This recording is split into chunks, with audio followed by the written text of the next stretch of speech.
sedação na odontopediatria. Com ela, a nossa Carol. Bem-vinda novamente. Muito obrigada. O que precisamos saber sobre esse assunto? Sedação, odontopediatria. Ai. As mães ficam um pouco ansiosas. Sim. E por isso, justamente, trouxe esse tema para a gente entender um pouco mais. Então, fala para nós. Isso mesmo, é um tema que traz um pouco de tensão, né?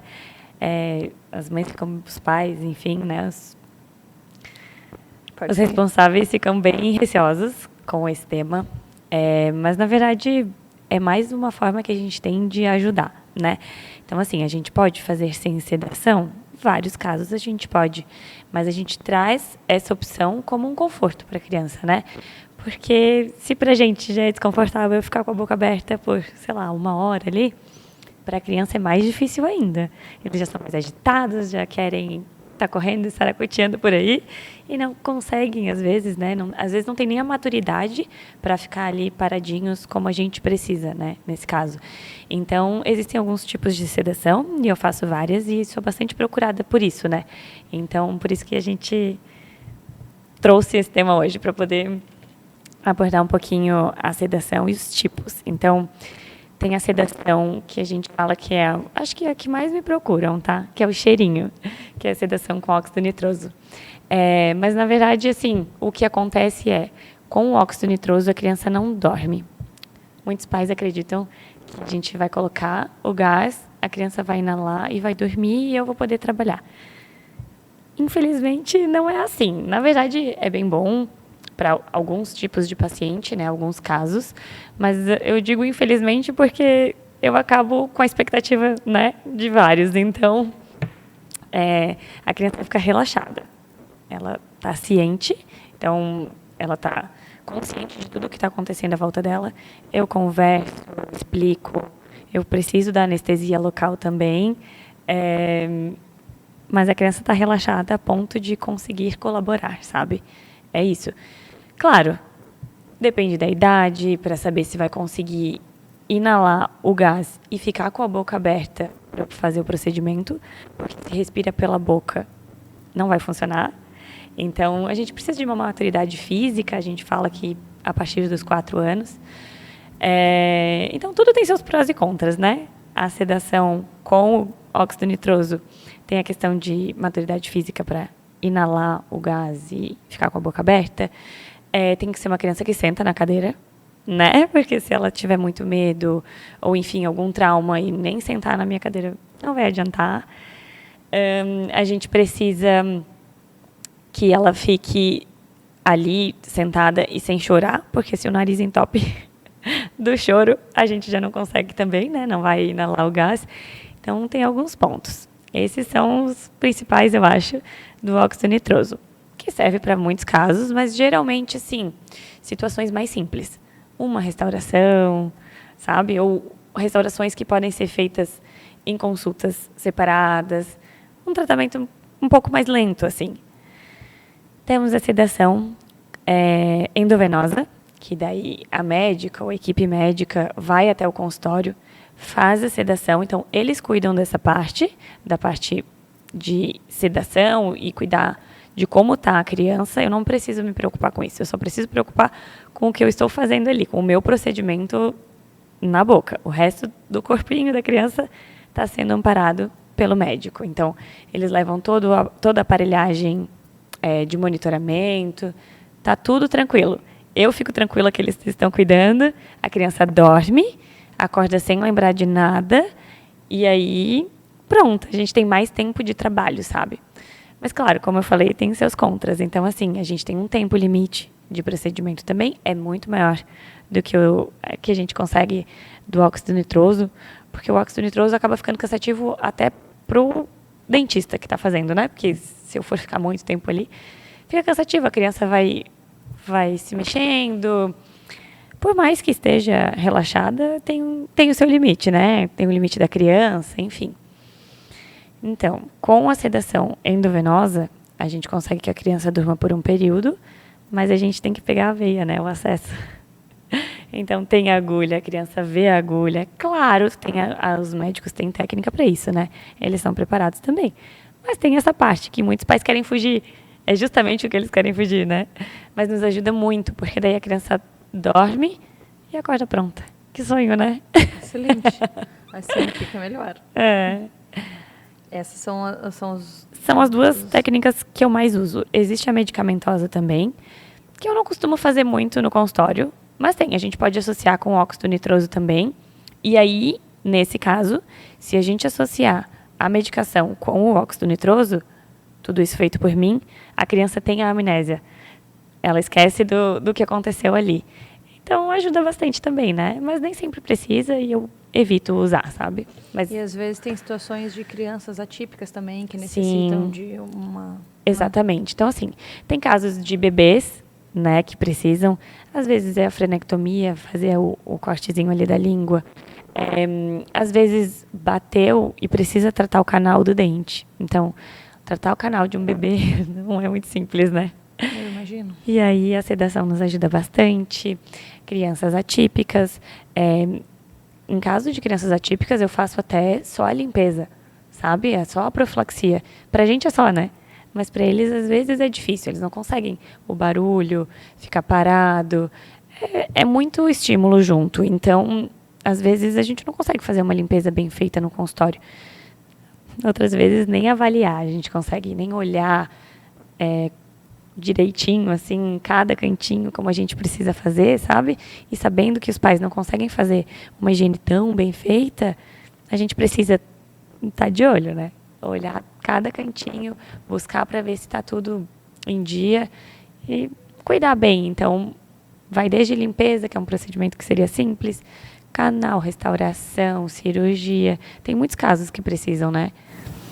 E quando a gente pensa nessa escolha, você faz uma consulta com os pais, explica como você está me explicando, e aí juntos vocês escolhem o melhor caminho para traçar e resolver a situação. Com certeza. Assim, tem gente que me procura sabendo o que quer. Não, eu quero fazer a endovenosa porque eu quero que meu filho durma. Beleza, a gente pode conversar, eu explico melhor como funciona para garantir que a expectativa está condizente com a realidade, né? Porque às vezes a gente imagina uma coisa e não consegue fazer exatamente o esperado no consultório. E para ver o caso da criança, tem casos que me pedem a sedação e que não precisa de sedação nenhuma. Então, assim, meu filho é muito agitado, ele não vai conseguir. Calma, a gente pode tentar. Eu ainda sou odontopediatra e eu ainda prezo pela tentativa, pelo condicionamento, mostrar o ambiente para a criança e aos pouquinhos. Se a gente tem esse tempo, eu prefiro, sabe? Se não é assim, bateu, fraturou, precisa fazer as pressas. A gente tem calma, tem tranquilidade, tem tempo para isso, então vamos aos poucos. Que às vezes a criança nunca passou por uma consulta. E eles assim, tem várias cáries, eu já prefiro que faça. É uma opção, né? Mas eu sempre converso. Não, então a gente pode pelo menos fazer a primeira consulta, uma limpeza, ver como a criança se comporta, né? Entender qual é o perfil dessa criança no consultório e aí escolher se vai fazer realmente, se vai precisar da endovenosa, se não vai precisar.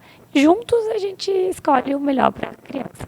Que legal, Carol. Obrigada por dividir tanto conhecimento, tanto conteúdo de qualidade e até a próxima. Muito obrigada, é um prazer.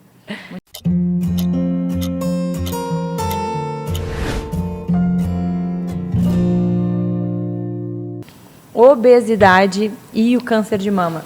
Será que existe alguma ligação? Quem vai nos explicar tudo sobre esse assunto é a nossa mastologista, a doutora Rafa. Bem-vinda novamente. Muito obrigada. É um prazer estar aqui com você novamente. Rafa, me conta então, tem relação a obesidade, o câncer de mama? Conta tudo para nós. E tem muita relação, né? Hoje em dia a gente vive uma epidemia de obesidade, né? E cada vez mais a gente vê isso relacionado com o câncer de mama, né? Então, o excesso de gordura corporal, ele promove uma inflamação crônica. Essa inflamação crônica aumenta os níveis de hormônio e esses níveis de hormônio aumentado acabam estimulando a carcinogênese, né? E esse estímulo da carcinogênese está relacionado com muitos tipos de câncer. Então, a OMS, né, já determinou que 13 em cada 100 tipos de câncer são causados pela obesidade. Então, a gente tem esôfago, estômago, intestino, endométrio, ovário e aí entra também o câncer de mama, né? Então, Então, a gente sabe que mais de metade dos adultos já estão em obesidade hoje. A gente tem, nesses últimos 10 anos, um aumento de 42% para 53% de adultos em sobrepeso e obesidade. Então, o impacto no câncer é absurdo, né? E a gente já vê também níveis tristes, né? Dados tristes de crianças, né? As crianças de 5 a 9 anos também, 1 em cada 3 crianças com obesidade e sobrepeso. Então, isso vai impactar na vida delas daqui para frente, né?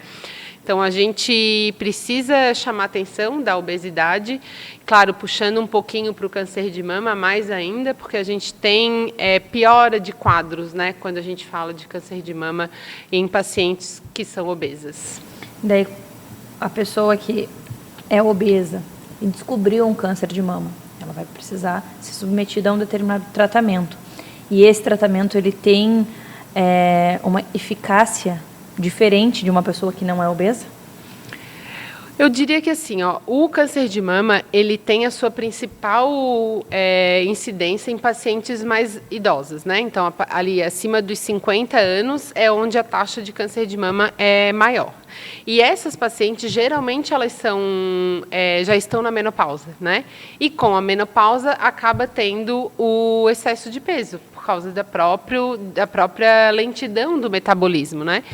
E quando a gente tem essas pacientes na menopausa com sobrepeso, a gente tem muitas vezes piora do quadro, né? Então a gente descobre tumores mais avançados, a gente tem tratamentos que acabam sendo menos eficazes ou mais invasivos, porque você tem um diagnóstico muito mais avançado, né?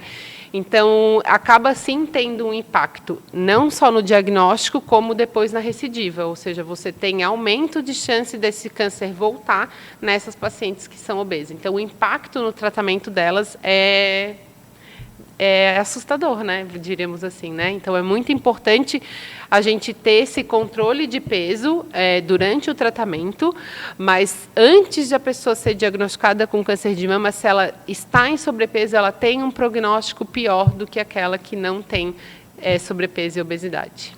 Olha só, impactante, né? É muito. E quando a gente pensa, escutamos tudo isso que tu nos falou. Estamos acima do peso, mas não temos nenhum diagnóstico ainda. Dá tempo de reverter esses números? Essa chance que eu tinha com sobrepeso de ter um câncer de mama, agora acordei para a vida, coloquei atividade física, cuidando da alimentação, eu consigo reduzir as chances? Consegue muito, né? A gente tem como esses fatores de risco modificáveis, que a gente chama, né? Que é a atividade física, combate ao sedentarismo, uma alimentação saudável. Isso impacta muito no risco de câncer de mama dessa paciente, né? Então, nada é determinado. Então, a partir do momento que você consegue diminuir o seu peso, você tem, sim, uma diminuição do seu risco de ter câncer de mama. Isso já é muito bem estabelecido, né? E não só na questão do câncer de mama, de todas as doenças, né? Obesidade causando aí diabetes, pressão alta e várias outras distúrbios metabólicos que diminuem muito a vida dessa paciente, né? Então, aí a gente está no primeiro mês do ano de 2025. Vamos fazer atividade física, vamos reduzir o peso, né? Porque o impacto é importantíssimo na qualidade de vida. Acho que é excelente começarmos o ano com essa motivação, com esses dados que a doutora trouxe para nós e fazer algo diferente, porque quando a gente não tem um diagnóstico, a gente lutar por algo que só vai nos trazer benefício, que é certo que vai nos trazer benefício, do que ter que lutar quando a gente já tem um diagnóstico, né? Já com aquela incerteza. E eu gosto de usar muito essa história de que difícil, claro que é difícil. É difícil a gente perder peso, mas também é difícil estar no sobrepeso, né? É difícil você não dormir bem, você não ter disposição, você enfrentar uma doença, mas escolha o seu difícil. Escolha o seu difícil, né? Ir para academia todos os dias ou a cada 2 dias, né? Enfim, é difícil também botar isso na rotina, acordar cedo, estar cansada. Mas se você não cuidar do seu corpo, ou cuidar de você, que é a pessoa mais importante da sua vida, né? Quem é que vai cuidar, né? É verdade. E a gente tendo todos esses dados aí sobre o câncer de mama, a gente fala. Em qualquer plataforma, em qualquer site de notícias, os estudos sempre mostram a relação da obesidade com o câncer de mama. Então, a gente sabe, como eu sempre digo, se a gente pudesse ver no futuro o que aconteceria, a gente não mudaria. Então, se a gente só imagina que pode acontecer, já muda, não precisa esperar acontecer, né? Virar a chavinha antes, né? É bem mais importante. Então, esse eu acho que é o recado para 2025, né? Começar o ano fazendo atividade física. Fazendo atividade física e perdendo peso. Isso aí. Então, fica esse convite para você, para se exercitar, para cuidar da sua saúde. Aproveite também. o verão, né? Verdade. Que é uma época boa para começar e manter esse hábito, né? Verdade. E hábitos saudáveis, né? Se inspirar em alguém aí e fazer um desafio para você, né? Começar um esporte novo, talvez, né? É verdade. E a doutora seguir ali o Instagram dela e ver ela correndo. Vamos correr, eu perguntei, como que eu começo? Ela coloca o tênis e vai. Então, é isso. É isso. É verdade. Enquanto a gente não coloca o tênis e não vai, nunca vai acontecer. Então, acho que precisa, às vezes, só começar. Exatamente. Adorei. Obrigada por dividir esses dados conosco, por dividir tanto conhecimento e por fazer esse convite para quem está nos acompanhando, para a gente sair da nossa zona de conforto e buscar aí saúde, não esperar um diagnóstico que a gente não quer, né? Justamente. Até a próxima. Até.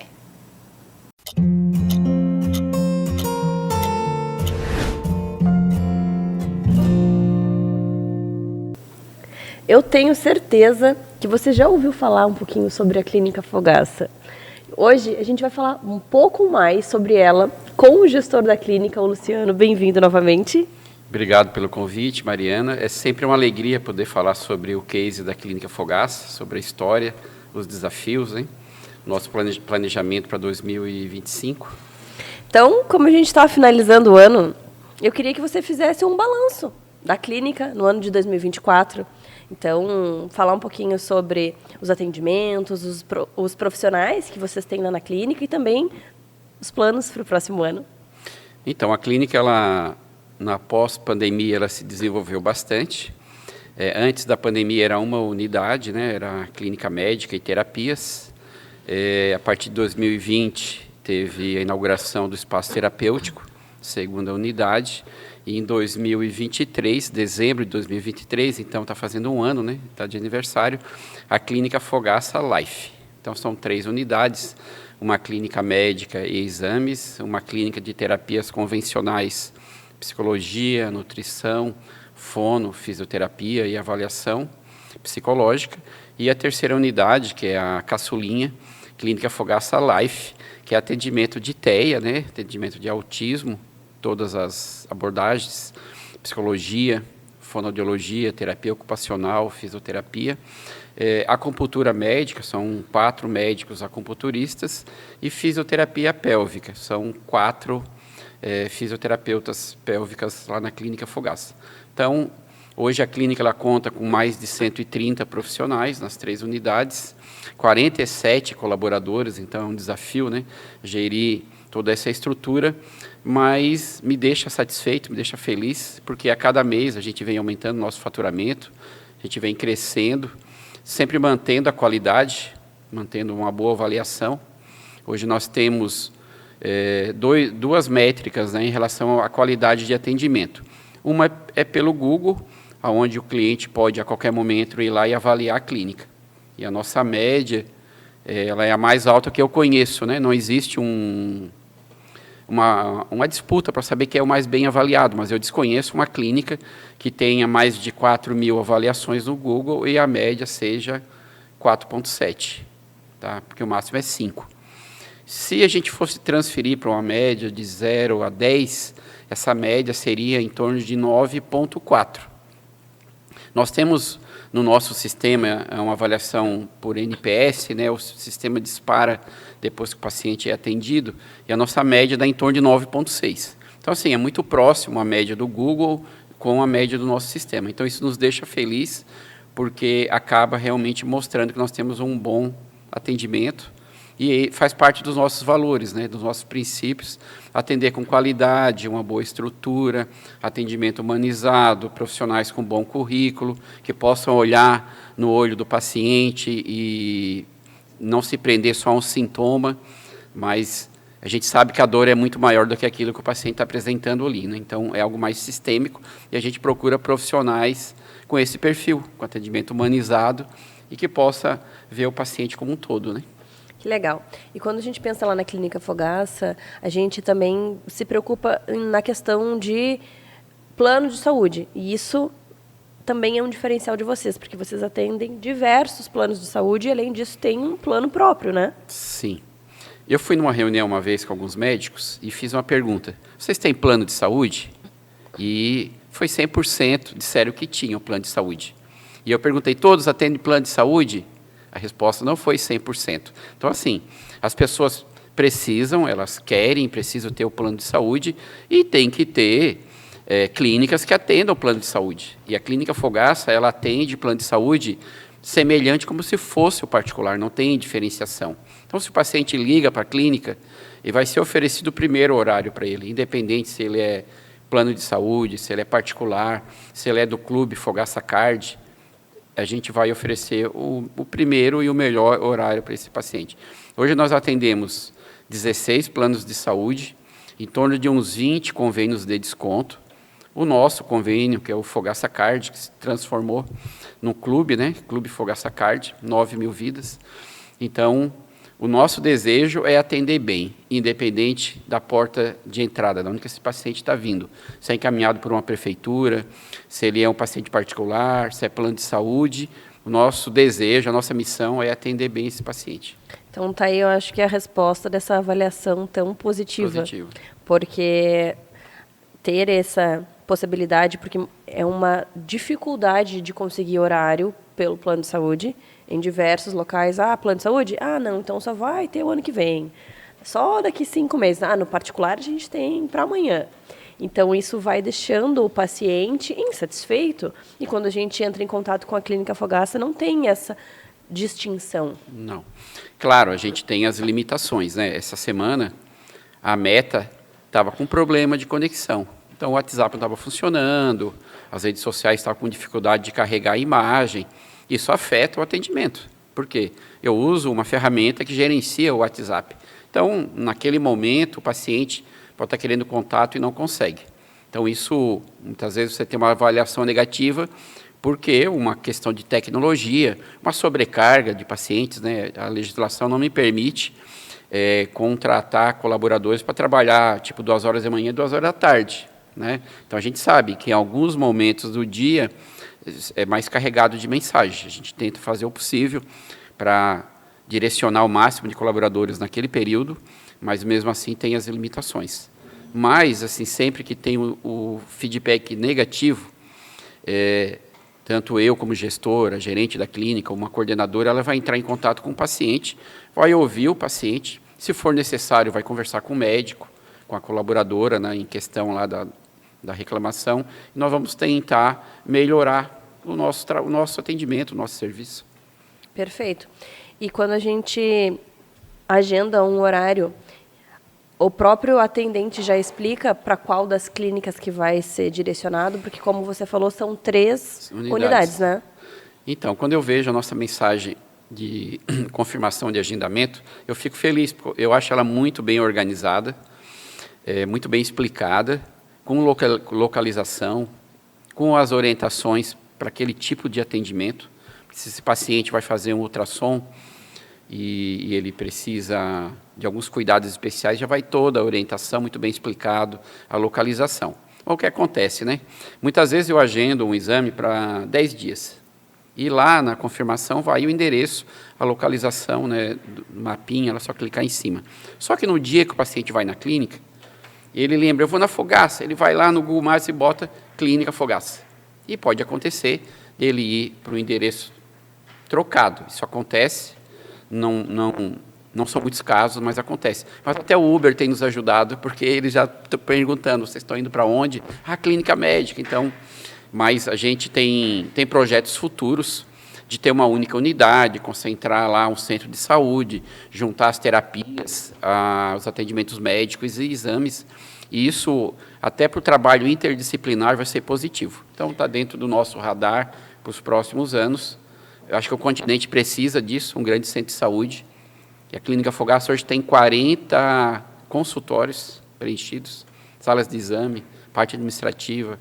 Então, a gente precisa aí de um grande espaço e está dentro do nosso projeto aí, futuro, né? Concentrar isso e aí a gente vai passar a não ter mais essa dificuldade de localização, né? O bom é que as unidades são pertinhas. Próximas. E você bem próximo. Você já começou dando spoiler, que esse spoiler é para a próxima gravação. A gente quer saber tudo sobre 2025, sobre novas unidades, sobre uma unidade maior. Isso a gente vai contar para você no próximo vídeo. Obrigada, Luciano, e Obrigado, até a próxima. Até a próxima.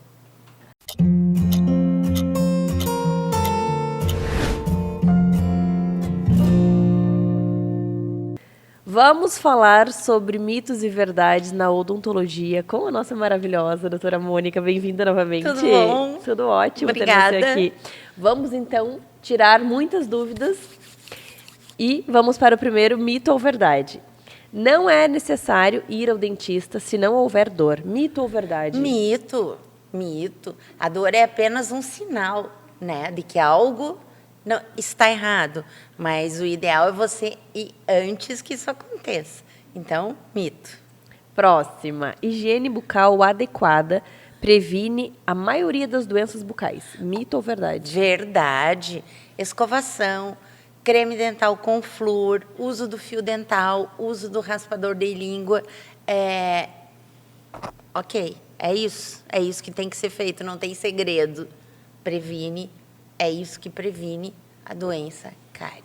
É porque quando a gente pensa aí nessa doença, ela é muito comum, então ela está diretamente ligada com uma má higiene bucal.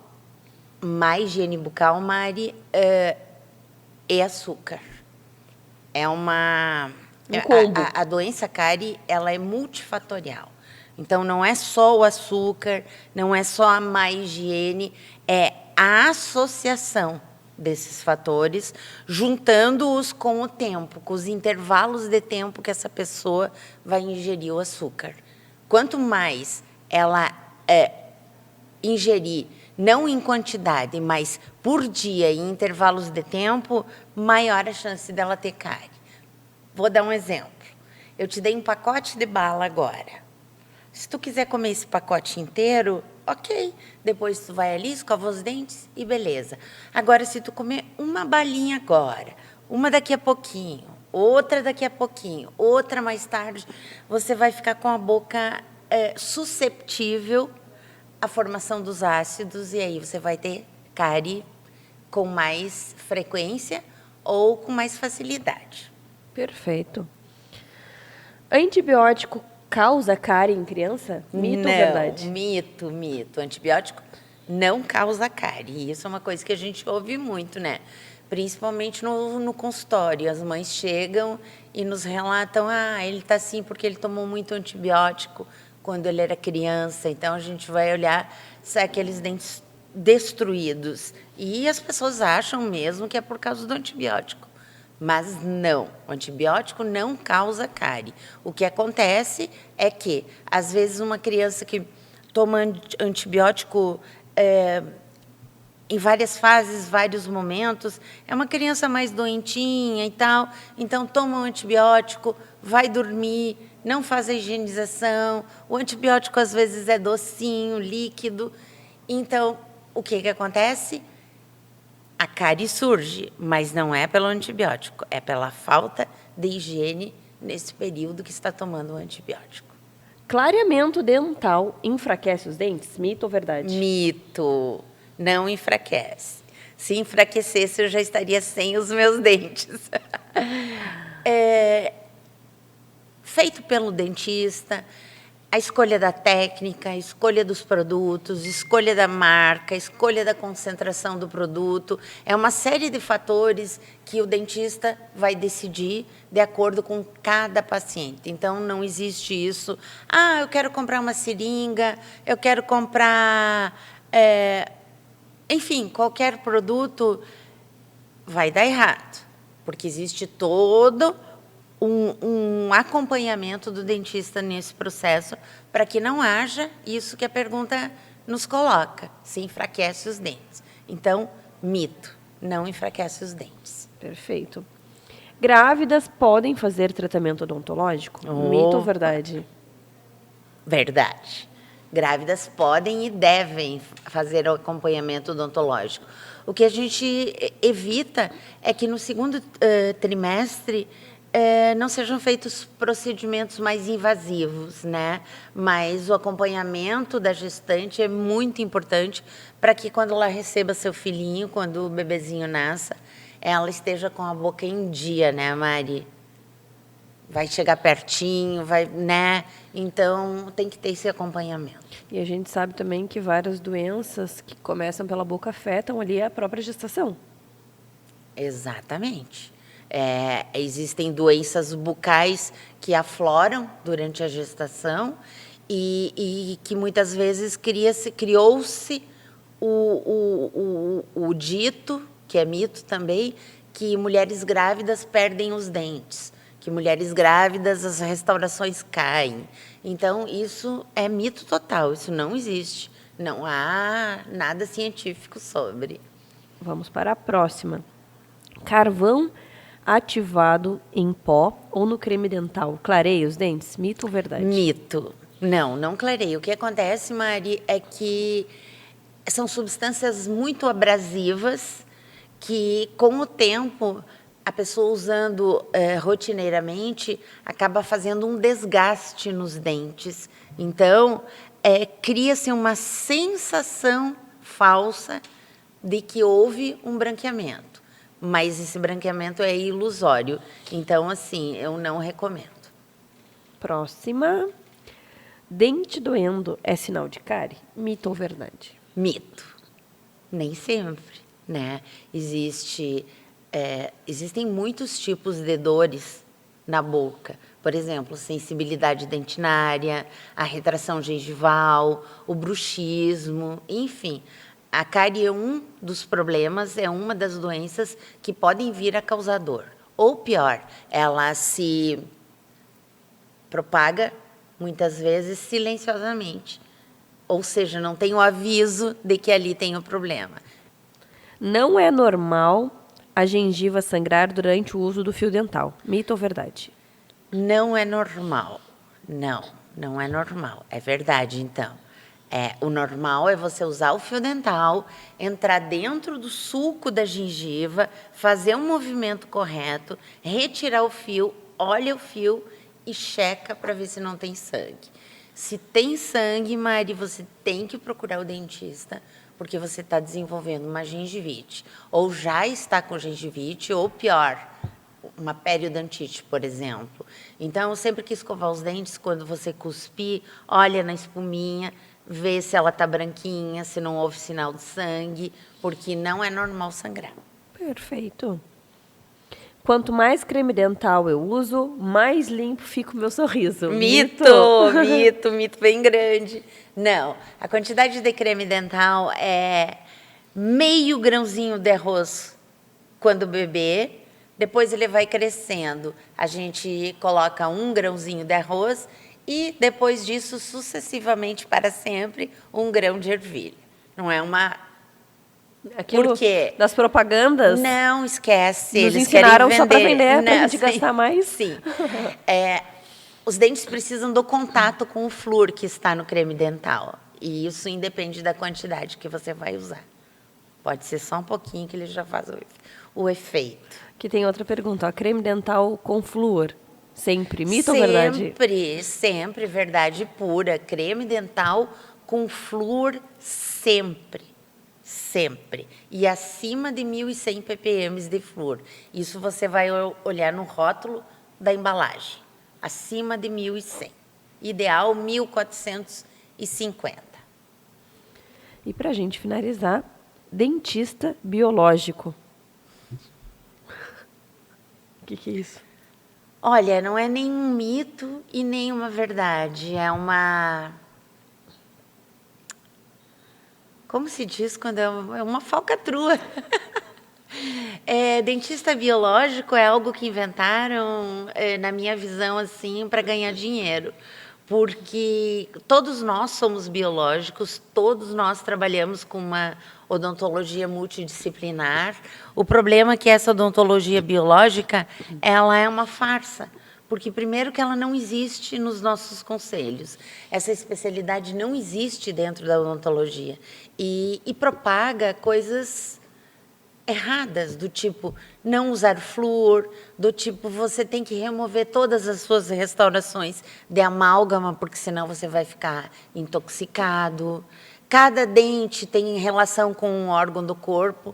Gente, isso não tem evidência científica nenhuma. Então, assim, ó, odontologia biológica, dentista biológico, é uma piada, não é nem mito. É isso. Muito obrigada por tirar as dúvidas, por trazer informação de qualidade para nós, conhecimento, estudo, que eu acho que é isso que faz a grande diferença, Com né? certeza. Sempre embasado na ciência. Obrigada, meu amor, até a próxima. Obrigada também.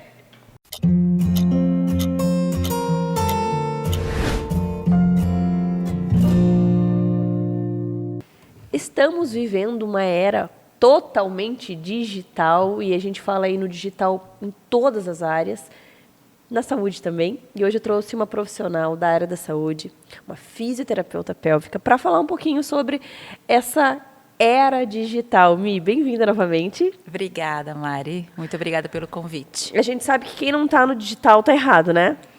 Hoje em dia, né, acho que até a pandemia trouxe muito isso, né? Da gente Exatamente. poder trazer essa possibilidade.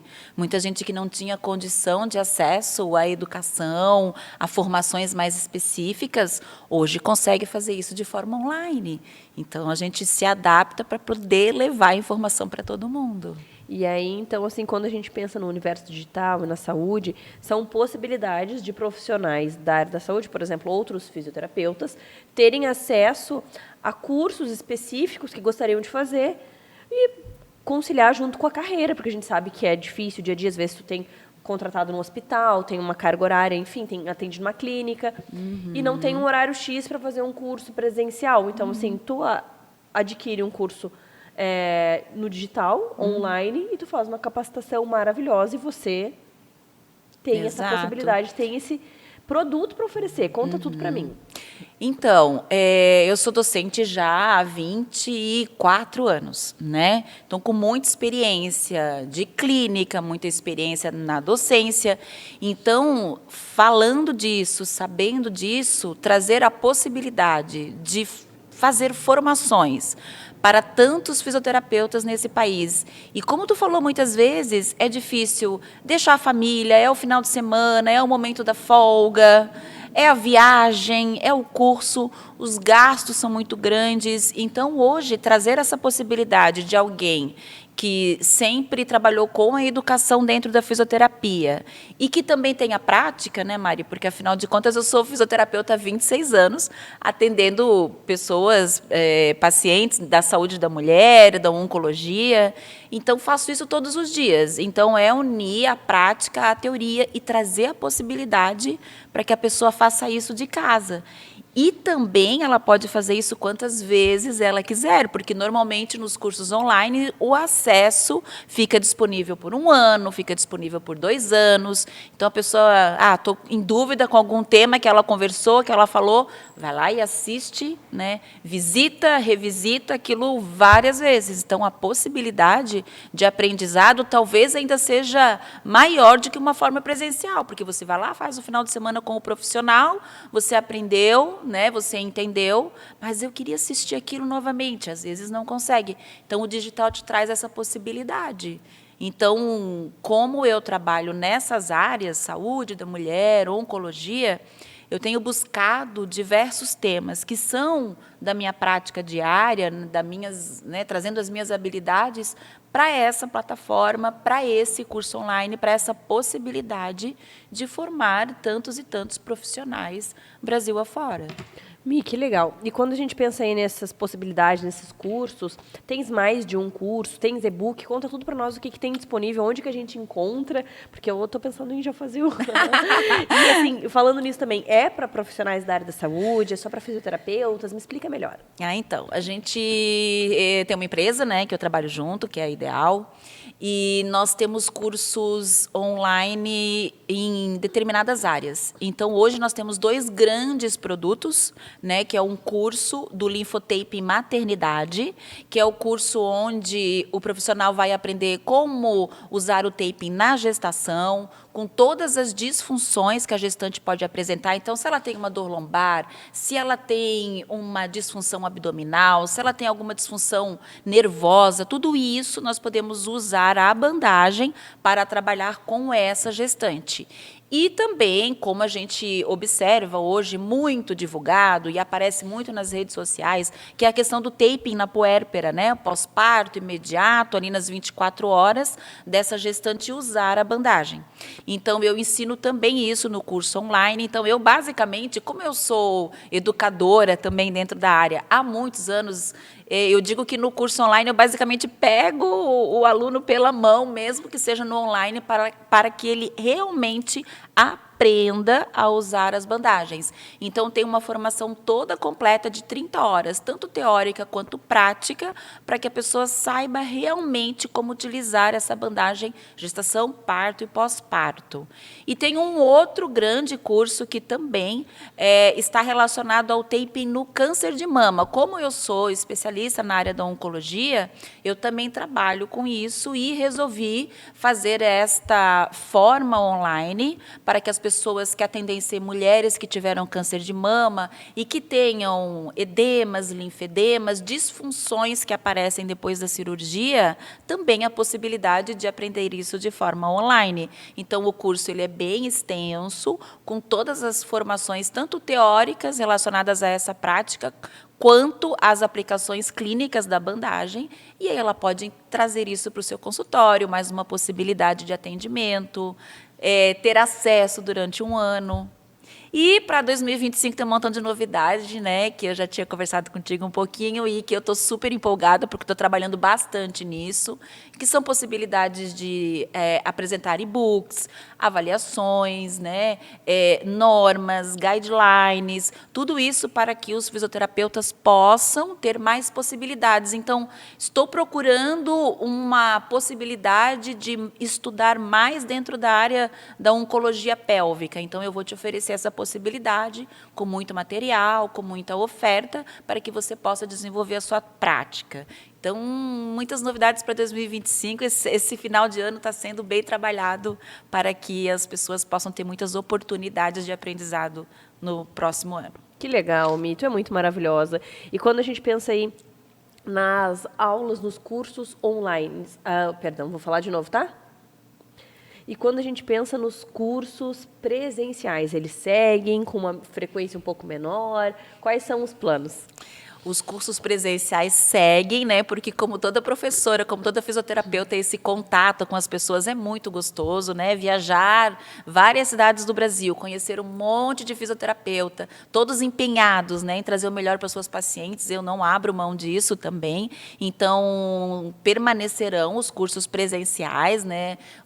Teremos alguns mais aqui em Florianópolis, voltados para os profissionais da região, Santa Catarina, sul do Brasil, enfim. Se bem que a gente também recebe profissionais de outros estados. Então, teremos vários aqui em Florianópolis, porque eu estou dentro de casa, então facilita. Mas os cursos do Linfotaping, o curso completo, ele será ministrado nas capitais. Antes eu ia muito para cidades, né, um pouco mais longe, que dificultava, mas quando a gente, né, aqui em Florianópolis, por exemplo, a gente sempre tem essa dificuldade, né, no voo, para aqui, para lá. Então, estou deixando os cursos mais para as capitais. Então, São Paulo, Rio de Janeiro, Belo Horizonte, Brasília, Recife, Fortaleza. Então, esses permanecem nas grandes cidades. Então, cidades mais do interior não haverão cursos presenciais. Mas mantemos a nossa agenda, pelo menos um curso presencial por mês. Então, né, quem não se adapta a essa modalidade online estará no presencial. Que legal, muito obrigada por dividir um pouquinho aí dos cursos, de tudo que tem aí na área da saúde, e até a próxima. Até, obrigada também.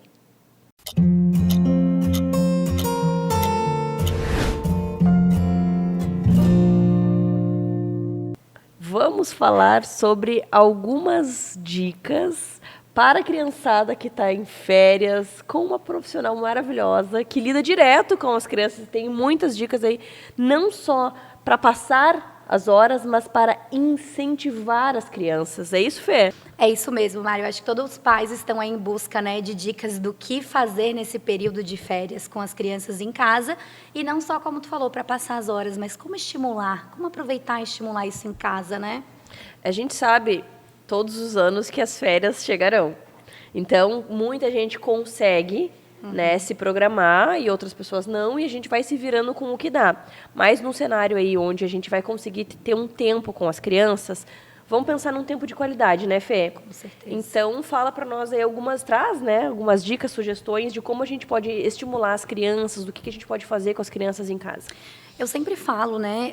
Fica de olho naqueles perfis tipo da Mari, assim, que dá várias dicas do que fazer com as crianças. Esse é uma dica que não pode perder, Mari, porque assim, ó, socialização. A criança vai ficar aí 1 mês e pouco, 2 meses, né, fora de um contexto, muitas vezes com outros pares. Tem muitas famílias que não têm outras crianças, então, assim, insira elas em ambientes externos também. Não deixe, né, de inserir. Então, assim, dicas de locais que vão ter uma festa coletiva, uma oficina, enfim, esse é o primeiro passo. A gente pensar na socialização para a gente não ter nenhuma perda de repertório infantil, de comunicação. Nem sempre acontece, mas a gente fala dessa importância, né, de se relacionar com os pares, tá? Segunda dica, dentro de casa, né? O que eu posso fazer para estimular o meu filho? Vamos pensar aí numa receita. O que a gente precisa, né? Memória. Vamos ver o que a gente precisa para essa receita. Um bolo de cenoura. Eu preciso de quantas cenouras? Onde vou comprar? Como vou comprar? Então, a gente vai trabalhando essa memória, esse planejamento, essa organização da criança, tá? Vamos colocar em prática, né? O que a gente precisa? Prender o cabelo, né? Se for uma menina, cabelo comprido, porque a gente tem que pensar na higiene, vamos deixar ela fazer parte, né? Questão motora, vamos pegar a faca, vamos cortar. Então, a gente consegue, numa receita, estimular tantas habilidades infantis. Que legal, essa é uma dica bem gostosa, eu sempre tento trazer isso, porque além de tudo isso, depois fica as memórias. Eu tenho memórias de fazer receita com a minha avó, então acho que é algo muito gostoso, porque além de saborear, de ter todo esse estímulo, fica depois uma memória, né, para fazer. Eu fazia bolo de cenoura com a minha mãe. Essa memória afetiva, né, Mari? Eu sempre falo que é muito gostoso a gente chegar depois, né, no novo professor, na nova turminha. Olha, o que vocês fizeram nas férias? Eu fiz aquele bolo de cenoura com a minha mãe ou com a minha avó. Então, essa memória afetiva ela é de extrema importância para a criança, né? É verdade. Ô, Fê, e existe a questão de férias. As crianças já estudaram durante todo o ano. Durante as férias, eu não vou falar sobre matemática, eu não vou falar sobre leitura. Ou é indicado a gente... Vamos ler um livrinho juntos? Vamos fazer uma brincadeira relacionada ao livro que a gente leu? Enfim, eu acho... que os pais têm dúvidas sobre isso. Um assunto até que já foi debatido até no grupo do WhatsApp da escola da minha filha. Não deveria vir deveres para casa, porque a criança já está lá 6 horas, às vezes, no integral, o dia inteiro lá na escola, e chega de noite, que é para descansar ou interagir com os pais, tem que fazer deveres. Então, tem essa... Tem, né? A gente fala, tem essa rigidez de algumas famílias, né? Mas isso é muito individual, né? Dependendo de uma criança, se tem algum transtorno no neurodesenvolvimento, a gente vai pensar no singular dessa criança. Então, as orientações vão ser diferentes, né? Então, depende de cada caso. Mas vamos pensar no amplo. A gente tem que limpar, né? Que a escola faz um trabalho e a gente, em casa e na terapia, a gente faz outro. Então, assim, o ambiente de casa, ele não vai se tornar uma escola. Mas a gente pode e deve estimular essa criança. Então, assim, leitura, né, contação de história, criação de história. A gente precisa dar continuidade a esse repertório da criança. Não falar, né, senta aqui e vamos fazer atividade. Porque a gente não precisa fazer isso. A gente pode fazer atividades dirigidas a partir de um jogo de tabuleiro. E a gente vai estar trabalhando essas habilidades como atividades dirigidas, mas não brincar, não faz de conta. Eu acho isso bem interessante, porque quando a gente pensa em vamos pensar numa tarde, né? A gente pode dividir. Nós vamos ler um livro e depois a gente vai fazer um desenho sobre esse livro. Isso. A gente vai jogar esse joguinho. Você vai olhar um pouquinho de desenho, um desenho que vai trazer um ensinamento. Então, a gente sabe que tem vários filmes educativos, vários desenhos que falam sobre matemática, sobre somas. Então, assim, às vezes, de um outro idioma, um desenho que traga um inglês.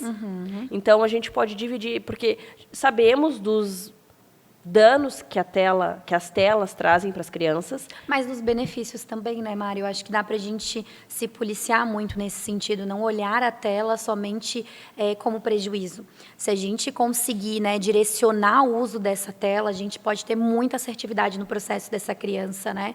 Então, assim, como tu falou, a gente tem vários canais, vários desenhos que a gente consegue sim estimular, até porque a gente vai pensar que o adulto tem outras coisas para fazer, né? Claro que cada família direciona da melhor maneira que acha necessário para cada caso. Mas a gente também pode, sim, usar as telas a nosso favor também. Fê, e também existe...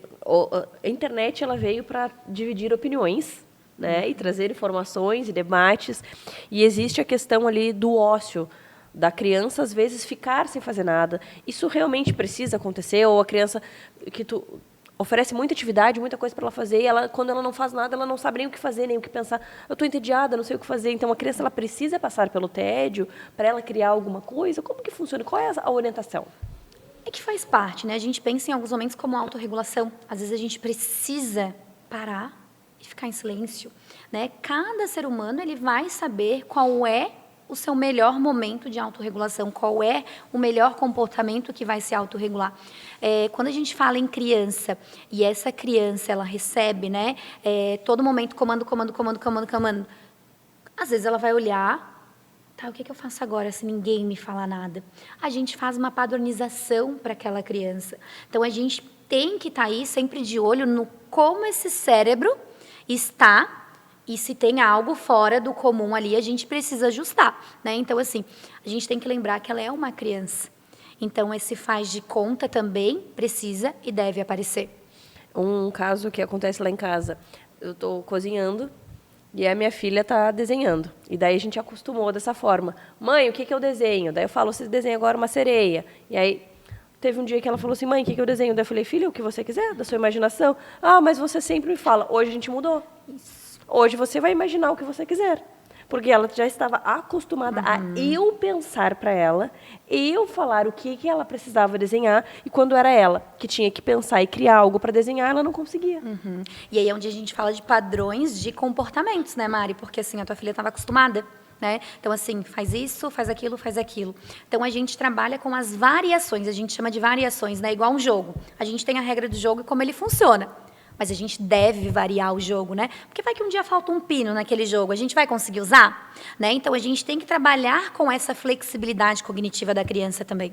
Acho que agora, com todas essas dicas, as férias vão ser um pouquinho mais tranquilas, né? Espero que sim, né? Espero que eu tenha ajudado um pouquinho nesse movimento de dicas. Fê, obrigada por compartilhar aí tanta informação. A gente tem tantas dúvidas do que é o certo, o que é o errado. E eu sempre falo e vou seguir sempre batendo nessa tecla, que o que dá certo para o vizinho não necessariamente é o certo para você, mas que um profissional capacitado, que estuda e que entende do assunto que a gente está falando, é quem vai poder realmente te ajudar. Então, se você tem uma dúvida, meu marido diz isso, minha sogra diz aquilo, conversa com um profissional capacitado. Então, a Fê trabalha justamente com esse universo, então, com as crianças, ela tem dicas incríveis. Eu acho que a gente tem que sempre ter profissionais para dizer, não é assim, minha sogra, meu marido, vizinha. Eu conversei com uma profissional e ela me orientou, não é verdade? Isso, Mari, sem dúvidas, né?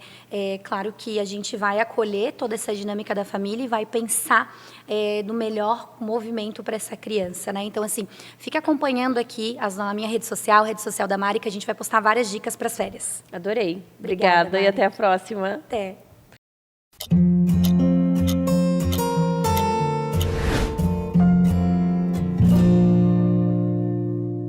Vamos falar sobre um assunto que é bem polêmico e a gente vai trazer informações para que essa polêmica acabe. A gente está aqui justamente para trazer informação de qualidade. Hoje a gente vai falar sobre o sentar dos nossos bebês com a Jéssica, que é fisioterapeuta, osteopata infantil. Bem-vinda novamente. Obrigada. Então, quando a gente pensa aí na tua profissão, é diretamente com as crianças. Então, tu sabe justamente o que esperar de cada faixa etária. E aí a gente traz esse assunto, o sentar. O que tu está vendo de errado nesse universo? Porque a gente vê na internet, a gente vê muito estímulo que não deveria estar sendo feito, né? Exatamente. Bom, o sentar ele é um pouco divergente, né? Entre os próprios profissionais da área da pediatria. Pela ansiedade ali da introdução alimentar o pediatra sempre recomenda, né, que um dos sinais de prontidão para a introdução alimentar é estar sentado, né, o bebê sentar sozinho. Só que o sentar, ele começa a aparecer por volta dos 6 meses e somente com 8 meses, na maioria das vezes, que o bebê vai conseguir ficar sentado ali sem as mãozinhas. Antes disso, ele fica sentado, mas ele fica sentado com o apoio das mãos, né? O problema está em que os pais acabam colocando esses bebês ficarem sentados. E aí, de fato, eles aprendem a ficar sentados, porém, eles ficam bebês estáticos, que a gente fala. Eles não sabem se colocar na posição sentada e não sabem sair da posição. Então, muitas vezes, eles ficam irritados nessa posição ou só sabem brincar nessa posição. Ou seja, eles não têm autonomia desses movimentos, né? E aí que mora o problema, porque aí a gente vem com atrasos no desenvolvimento. Um bebê que não faz contrapôs, um bebê que tem dificuldade no engatinhar, porque ele não sabe fazer a transição para a posição sentada de forma independente. A gente fala muito sobre estimular as crianças, mas a gente tem que entender que para cada faixa etária tem estímulos que são os indicados. E quando a gente pula esses estímulos, a gente chega nesse resultado. Então, quando a gente busca um bebê com 6 meses sentadinho, não é sentando ele que a gente está incentivando. Então, o que a gente deveria fazer para que com 6 meses ele esteja durinho e ele consiga sentar, sair dessa posição, voltar quantas vezes ele quiser com autonomia? Toda vez que a gente vê uma tabela lá que vê o bebê com 6 meses tem que estar fazendo isso. Se o seu bebê não está fazendo isso, a gente tem que olhar para as fases anteriores, porque são elas que vão preparar esse bebê para essas próximas etapas. Então, antes do sentar, tem o rastejar, tem principalmente o rolar e o pivotear, que são 2 movimentos que fortalecem muito, né, a musculatura do tronco, e é esses 2 movimentos principais que vão fortalecer o tronco do bebê para ele conseguir sentar mais reto, né, mais retinho.